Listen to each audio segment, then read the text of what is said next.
देखिए सर, आप पढ़ रहे हो एलिगेशन। एलिगेशन में आपने अभी जो पढ़ा उसमें ये पढ़ा कि सर फाइनली जो प्रोडक्ट तैयार होगा इनिशियल इनटू इनिशियल से कितना आपने रिमूव किया पहली बार, तो initial minus R1, initial minus R2, जितनी बार 3 बार होता तो initial minus R3, initial minus R4 upon. Sir important हो जाता है बहुत बहुत ज्यादा। एक क्वेश्चन पहले कॉन्सेप्ट पर ये आया, दूसरा कॉन्सेप्ट आया कि सर दो बर्तनों की धारिताओं के बारे में चर्चा होती है। धारिता का मतलब होता है किसी चीज का क्या कैपेसिटी, वॉल्यूम, ये मतलब है। धारिता का जब मतलब स्टार्ट होता है और धारिता को लोग समझने का प्रयास करते हैं तो इस बात को समझते हैं कि यहां पर धारिता दी गई है 1 और 2। पहला बर्तन जो है फर्स्ट बर्तन, उसमें जो रेशियो है वो 3 और किसका है बेटे 5 का।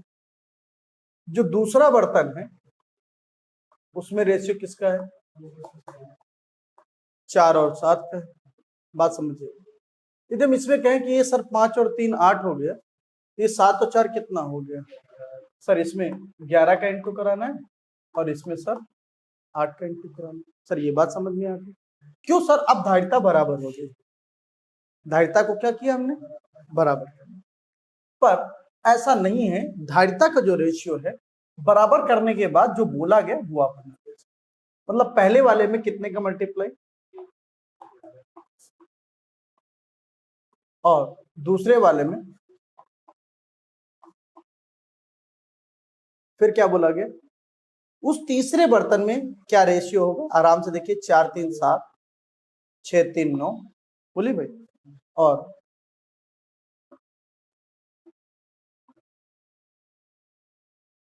97:167।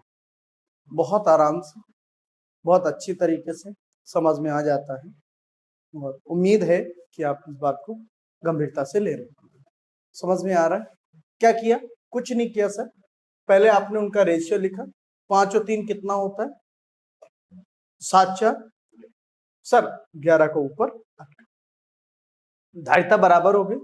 अब वो कह रहा नहीं सर धारिता 1 और 2 के रेशियो में है, तो आपने 1 और 2 का भी गुणा करा दिया और जब ऐसा किया तो आप पाते हैं कि 97:1। सर थोड़ी सी मेहनत करनी पड़ेगा, थोड़ा सा दिमाग लगाना पड़ेगा और थोड़ा सा। सर अच्छा क्वेश्चन है, कोशिश आपने पक्का की होगी, पूरी उम्मीद है आप ये दोनों क्वेश्चन ट्राई जरूर करेंगे और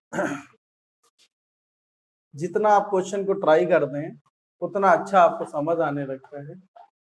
3 बर्तन में दूध और पानी का अनुपात, सर उम्मीद करेंगे कि आपको बहुत जल्दी जल्दी समझ रहे होंगे।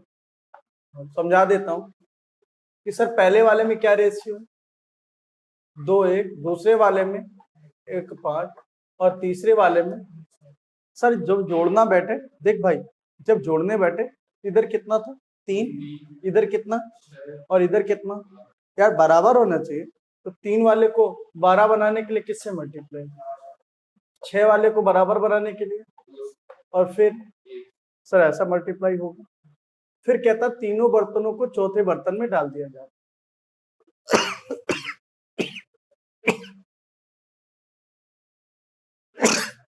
सर उम्मीद है आप समझ रहे होंगे। 8 4 2 10 5 7।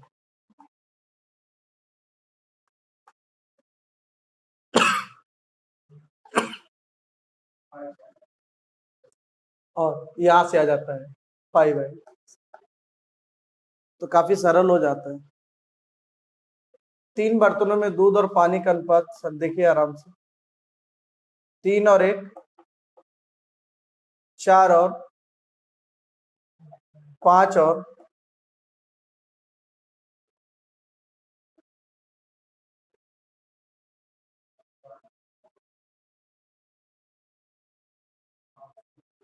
सर आराम से देखिए 140 रेशियो हो गए। ये 4 है, किससे मल्टीप्लाई करना पड़ेगा 35, करेक्ट है बात। ये 4 3 7 है, सबको पता है 20 से मल्टीप्लाई कर देंगे तो 140 बन जाएगा। 5 2 7 है सर, 20 से मल्टीप्लाई होगा, 4 3 7, 5 2 7 और 3 और 1 6, तो आप 7 6 42 बना भी सकते थे, तो इतना कोई जरूरत नहीं थी। चलो ठीक है, आपने जो भी मल्टीप्लाई किया आप एक बार चेक कर लीजिए, इससे not a big deal at all. 5 2 7, 4 3 7, 3 और 1 4, तो सर 28 होता है। यदि ये 4 है तो 4 सत्ते 28, 7 है तो 7 चौको 28, 7। सर अब बनाना क्या है सर, 6 4 3 का रेशियो, सर उनका भी मल्टीप्लाई, 7 6 42 तिया कितना होता है। हम तो ईमानदारी से ये कहते हैं, जरूर चेक कर लिया करो कहीं कुछ सरल तो नहीं हो रहा है। 2 दूनी 2 दूनी 2 तिया, मुझे जहां तक समझ आता थोड़ा ज्यादा सरल हो गया। 7 तिया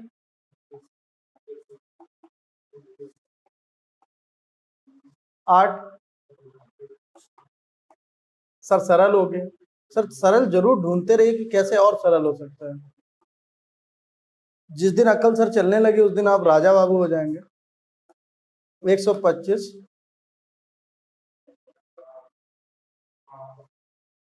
सर उम्मीद है आपको समझ में बेहतरीन आ रहा होगा।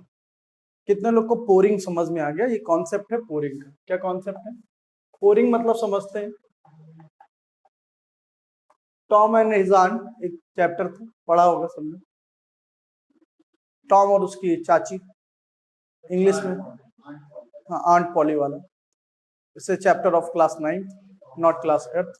आपको याद नहीं है, 9th में ये चैप्टर फर्स्ट चैप्टर था। तो उसमें पोरिंग वर्ड एक यूज हुआ था। हमने सबसे पहले दवा डालने को सीखा था। तो उसको जब उसकी आंटी उसको दवा देती है तो वो उसको होल में डाल देता है, चूहा जहां रहता है। तो वो एक बात है, वो एक दिमाग की बात है सर। अब कितना याद करते हैं चूहा, उड़ेलना कहते हैं, उसमें हिंदी में लिखा हुआ था, हमारी इंग्लिश वाली बुक में लिखा होता था माने, मीनिंग माने कहते थे हमारे यहाँ। तो यार मीनिंग्स को बड़ा यार बड़ा अच्छा सा करते थे उस टाइम पर यार, बड़ी पढ़ाई करनी होती थी। सर आप नहीं पढ़ेंगे आप फेल ही होंगे सर, अब पास आप हो नहीं सकते हैं। तो आज का बड़ा मुश्किल दौर नहीं रहा। अब तो सर नकल की इतनी बढ़िया व्यवस्था है सर, सब इतना नकल अकल करके आ जाते हैं। तो सर जो अकल है ना सर, वो कुंद पड़ गया है। अकल की दिक्कत सर यही है, अकल ने उतना अपने आप को इस लेवल पे नहीं ले गया। और यही वजह है कि आज जब यूज करने का टाइम है, अपनी एनर्जी लगाने का टाइम है, अपने आप को बहुत ज्यादा एक्सपेंड करने का टाइम है, तो हम सब डरते हैं सर काम करने से। दुखद दुर्भाग्यपूर्ण आपके लिए। देखिए सर, जब तक आप पढ़ेंगे नहीं तब तक आप सर बनेंगे नहीं, और जब तक आप बनेंगे नहीं आप बर्बाद ही होते रहेंगे सर। 4 बर्तन है सर, आराम से लिखिए, आराम से करिए, जस्ट गो फॉर इट। एक ट्राई मार लीजिए।